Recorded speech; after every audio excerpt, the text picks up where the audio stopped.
Alright, welcome back to the On Podium YouTube channel. Today we're going to be talking about how to put together and handle your new clarinet. So your family just went out and got a clarinet, you're excited to get started, and you want to do as much as you can, but there's a lot going on. So I'm going to walk you through step by step to make sure that you take care of the clarinet and you can put it together and take it apart safely, which is really a big deal. So first things first, your clarinet likely has a label on one side. Probably right around here where this imprint was, you can see that there's a label that used to have the manufacturer's name on it. This one has fallen off, but that's a good guidepost for you. That tells you whether the instrument is right side up or upside down. The instrument makers always want you to know that they made their instrument. It's good advertising for them. So make sure that it's right side up and not facing the floor. You can see in mine, it's facing up. That also means that the latches are going to flip upwards.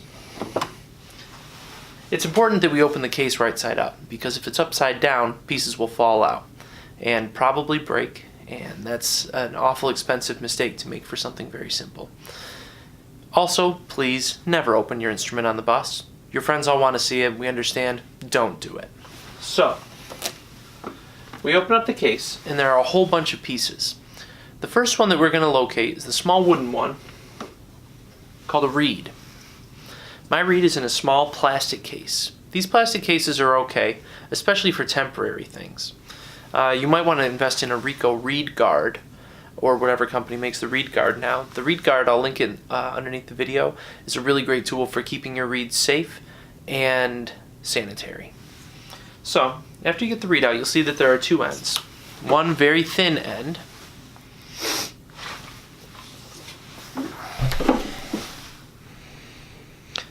and one end that is much thicker. So there's the thicker end, and here's the thinner end. You can see how it gets thin over on this side. Put this end right in your mouth. It'll sit on your tongue and it'll get wet. Do this every time you put your clarinet together. A dry reed will not create very much sound, and what sound does come out won't be very good. So, right in here. I'm going to take mine out because I need to talk to you. It's a lot easier to talk without a reed in my mouth. So I'll set it over here for now. Next, we're going to build the clarinet from the bottom up. Out of all of these pieces, there we go. The first one you're going to pull out looks like this. This is called the bell of the clarinet. It's called a bell because it looks like one, like it could ding dong at the top of a church tower. So after that, we have to find this piece. Of the pieces with all the keys on it, this is the thicker one. On one end, you'll see that there's cork, a soft wooden texture right here. That's required for attaching to the bell. It's possible that when you try and put these pieces together, you put your fingers on the circles and twist together.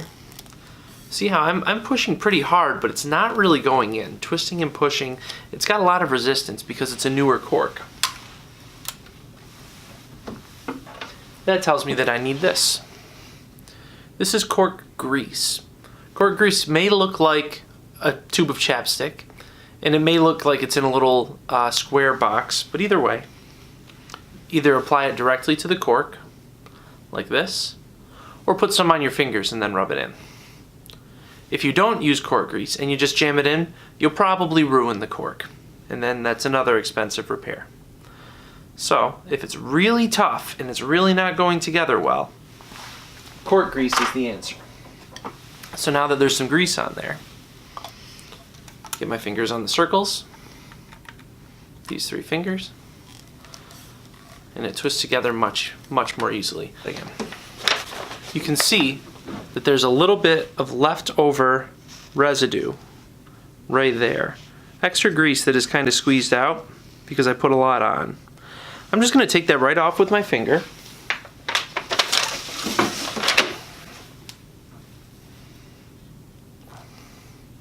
And now it's kind of this nasty cork stuff on my finger. I'm going to apply that to the next piece of cork, which will be right here. So we just attached the lower joint to your bell, and now we're going to attach the upper joint to the lower joint. There are two sides here that each have cork.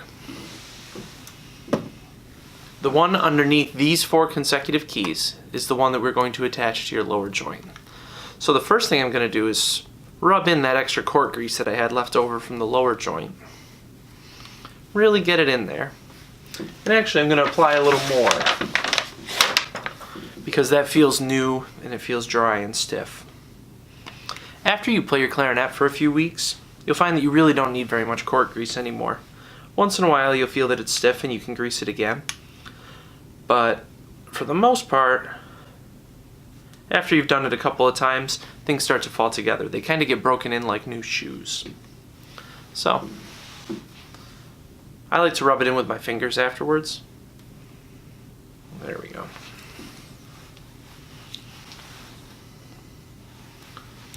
This is one of the trickiest parts. I would say this is the second trickiest part of putting together a clarinet. The circles on the lower joint that you've already assembled will line up with the circles on the upper joint, like this. However, when you press it together, there's one very important piece. Underneath these 4 consecutive keys is one more little one that sticks out. You can see that that one small key sticks out underneath. We call that the bridge key because it stretches from one side to the other, from the upper joint to the lower joint.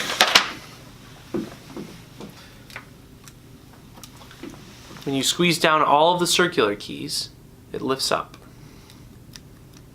That's important because on this side, there's a landing pad for it. So, on this side, you turn there and you can see. You turn there and you can see that.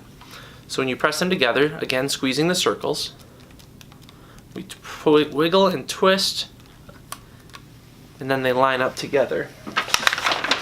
And you can see where the bridge key attaches. Well, it doesn't really attach, but it connects. So a piece from the upper joint is overlapping with a piece from the lower joint. If you do this recklessly, you'll bend at least one of those pieces. Next up, pull out your barrel. It's called a barrel because it looks like one. Little tiny adorable barrel. One side is wider than the other. If you haven't noticed yet, the clarinet has gotten thinner. When we started at the bottom, it was at its widest, and then a little thinner for the lower joint, a little thinner for the upper joint. And now we're going to put the wider part of the barrel onto the upper joint. I can tell already that my cork is still new up here. This clarinet's just been serviced and had new corks. So, here we go. Put a little cork grease all around.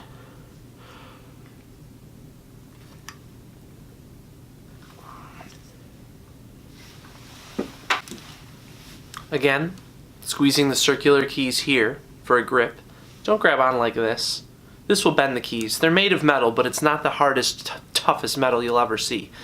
Squeezing here is where your fingers are designed to go, even though I'm using the wrong hand for it right now. We'll talk about that later.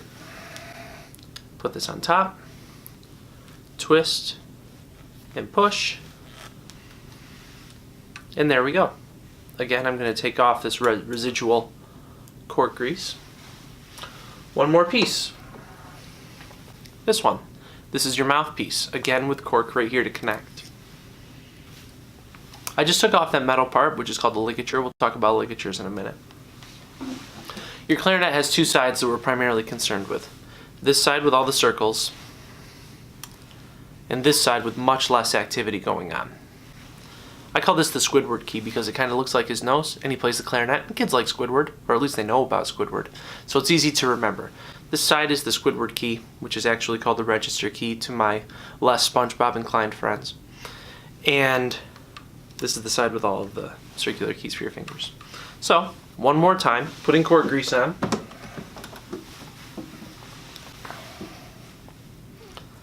Only because this is newer cork.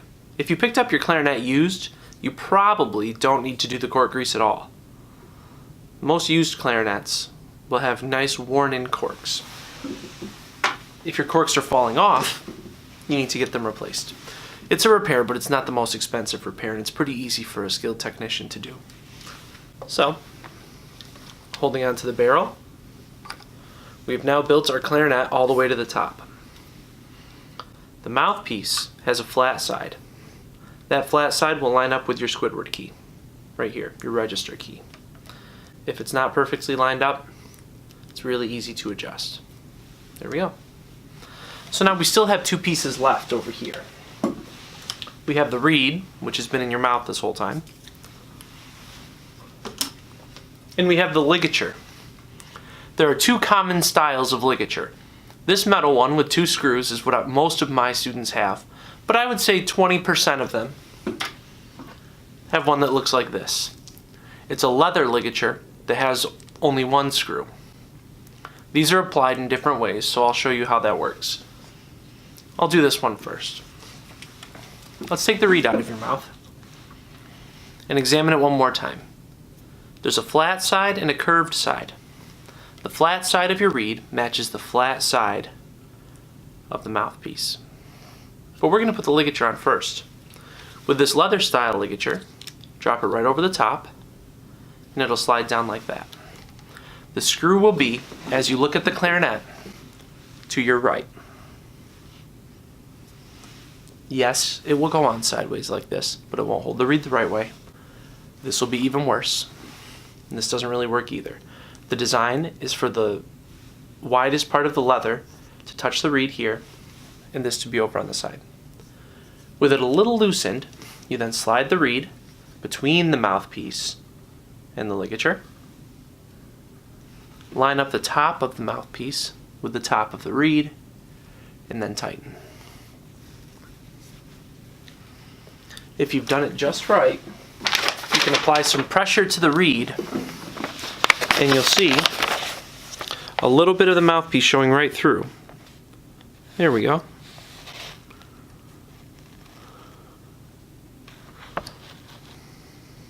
You can see that line showing when I press against it through the top of the reed. Right now I'm going to take this one off and go back and show you the leather ligature as well. Well, try that again. I'm going to try the metal ligature now. Same situation. Slide the ligature over the top. And if it doesn't go down really far like that, if it gets stuck like this, that just means it's upside down. Now your screws are on the front of the mouthpiece now, but they're still over to the right. That's the easy way to remember. Some mouthpieces are an exception, or rather some ligatures are an exception, not very many. So, more often than not, your screws belong on the right side of your ligature. Take your wet reed, slide it in here, line up the top of the reed with the top of the mouthpiece.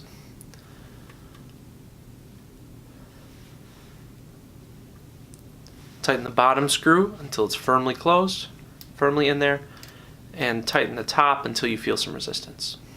And then you're ready to go. So now our clarinets are assembled. You might be thinking to yourself, but I think that the reed should go on first and the ligature should go on second.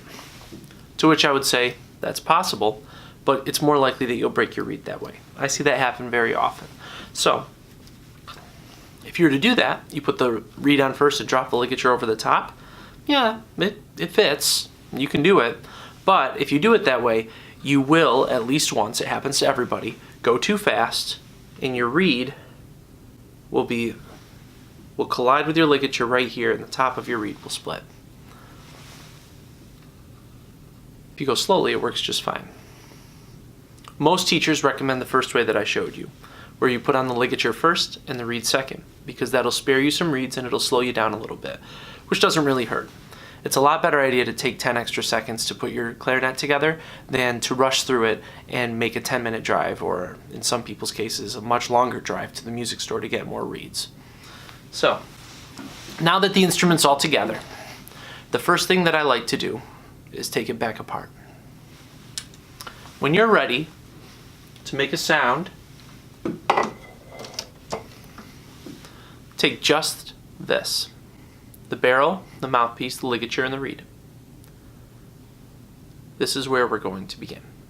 So before we do this next part about sound production on the clarinet, I want to just share one little tool that we have at our disposal. This will be especially helpful for my fellow band teachers out there, but perhaps some students or other players would appreciate it as well. I'm going to use this tool on my iPhone. Whoops, there it is. It's the app that's a white square with a pink circle inside it, and it's called Tunable, Tunable.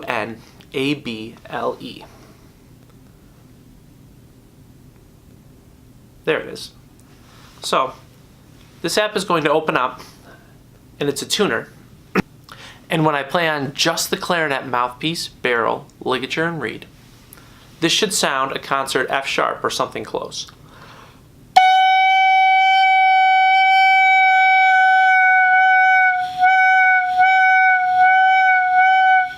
And you can see that I've kind of messed with the pitch a little bit, and you can see I'm running a little bit sharp, but it's somewhere in that neighborhood. If you have a student who forms their embouchure incorrectly, it'll be way flat.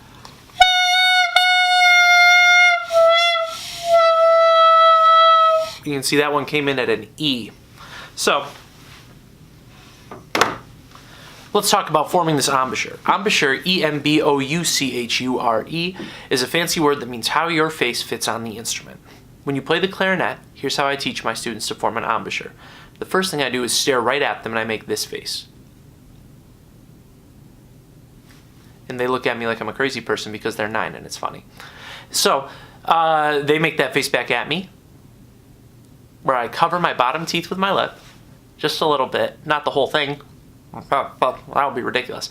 Just use your lips to cover your bottom teeth and softly bite on top with your top teeth. Then, we put the instrument into your mouth. Close your mouth around it and whisper.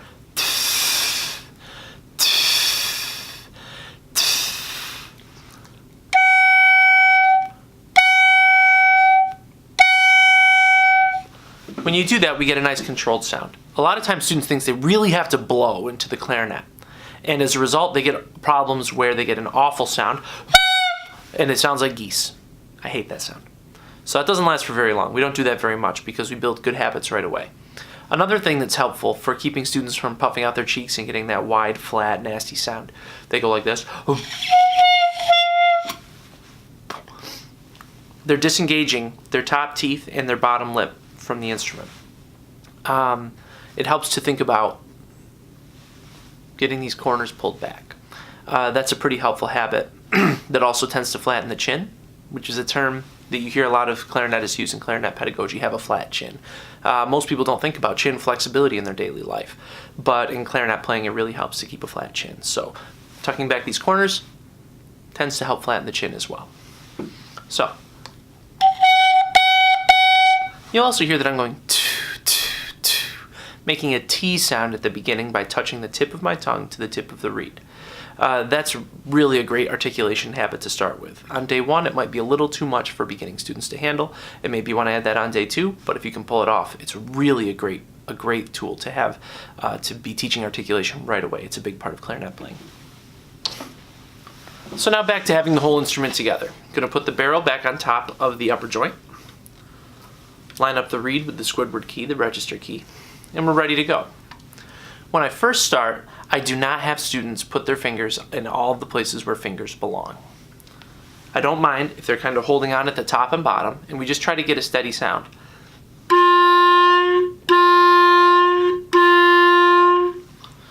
When it's time to start holding the instrument correctly and playing different notes, the first thing I teach is the thumbs. So the right thumb will sit underneath this. This is a thumb rest. You'll notice that it's kind of sitting over by where my thumbnail is, between the knuckle and the nail. If a student holds their clarinet over this way, they're not going to have the flexibility to use the rest of their fingers in their right hand when the time comes. So we want to be here. That'll cause a nice curved hand, and they'll be able to reach everything on this side of the instrument. Higher up, the left hand, the thumb belongs to this circle right here. Eventually we'll call this their F key. So that's where the thumbs belong. When you hold the instrument that way, everything should sit right in front of you like this. So, this hand here, these 3 fingers fall onto the circles, 1, 2, 3. These 3 fingers fall onto the circles, 1, 2, 3. And the thumb key, the thumb rest, is right there. I've seen some newer clarinets that have a lower thumb rest thing and an upper thumb rest thing. What that actually is, this is for your thumb, and this is to attach a neck strap. So don't bother with that unless your teacher specifically asks you to use a neck strap, which I know some do. Once you can make a good sound, without covering any holes, let's cover this thumb hole. The two sounds that I just created were called G with no fingers and F covering the thumb hole.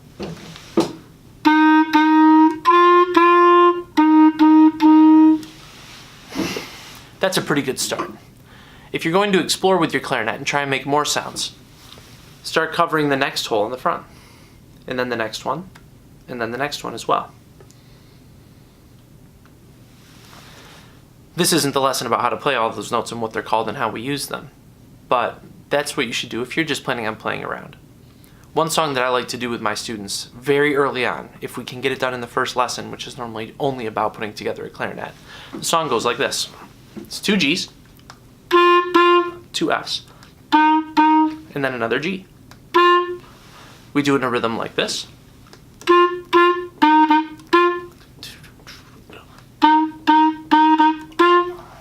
And we play kind of in a fun way like that. I play some kind of jazzy music on the piano, and we improvise using those two sounds. It's a lot of fun, and it's a good way to engage in music making without needing labels for everything. Just enjoying the sounds, getting used to that whole step distance between them, and really enjoying playing the clarinet right away. After you're done, you do everything in the reverse order that we use to assemble the clarinet. So the first thing I'm going to do is take off my reed by loosening the screws, putting the reed back in its case.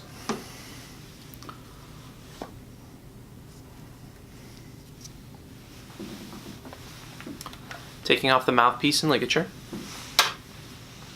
You may have a ligature and mouthpiece cap set where you put the ligature over the top and there's a little hood that you put on top of the mouthpiece. Those are nice. I don't have one right now. Twisting off the barrel, squeezing the circular keys, twisting gently apart, wiggling back and forth while I pull.